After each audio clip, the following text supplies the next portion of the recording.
हजरत सुलेमान अलैहिस्सलाम अपने दरबार में बैठे हुए थे। उन्होंने देखा कि उनका खास परिंदा हुदहुद दरबार में मौजूद नहीं है। जब कुछ देर बाद हुदहुद वापस आया और उसने एक अजीब बात बताई, मैं वह चीज जानता हूं जो आप बिल्कुल भी नहीं जानते। मैंने एक ऐसी सल्तनत देखी है जिसका नाम सबा है।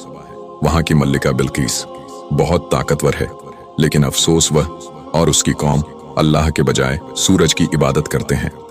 यह सुनकर हजरत सुलेमान अलैहिस्सलाम ने मल्लिका बिल्किस को एक पैगाम भेजा जिसमें लिखा था, अल्लाह के नाम से जो रहमान और रहीम है, तुम अपने लोगों पर जुल्म करना बंद कर दो और मेरे पास आकर इस्लाम कबूल कर लो।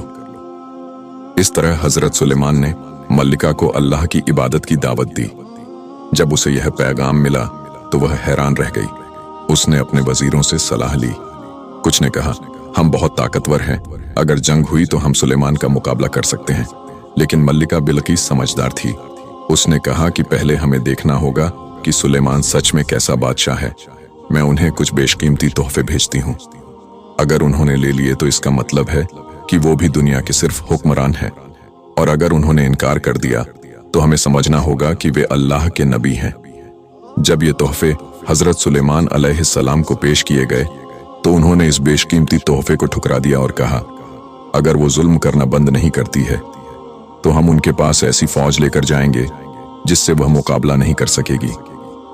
यह सुनकर मल्लिका डर गई और वो खुद हजरत सुलेमान से मिलने का फैसला किया।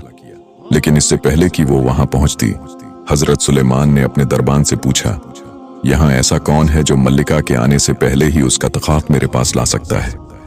एक जीन ने कहा, ये सभा खत्म होने से पहले मैं आपको वो तखात ला कर दूंगा। लेकिन एक नेक इंसान आसिफ बिन बरखिया, जिनके पास अल्लाह का इल्म था, उसने हजरत सुलेमान से कहा, मैं आपकी पलक झपकने से पहले वो शानदार तख्त ला सकता हूं। और हजरत सुलेमान के पलक झपकते ही मल्लिका का शानदार तख्त उसके सामने मौजूद था।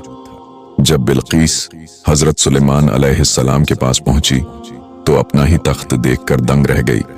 अब उसे एहसास हुआ कि हजरत सुलेमान कोई आम बादशाह नहीं है, बल्कि अल्लाह के सच्चे नबी हैं।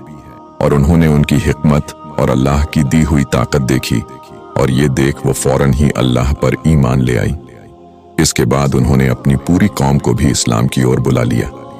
बेशक अल्लाह की हिदायत जब किसी के दिल में उतरती है तो वह सच को पहचान कर उसे कबूल कर लेता है।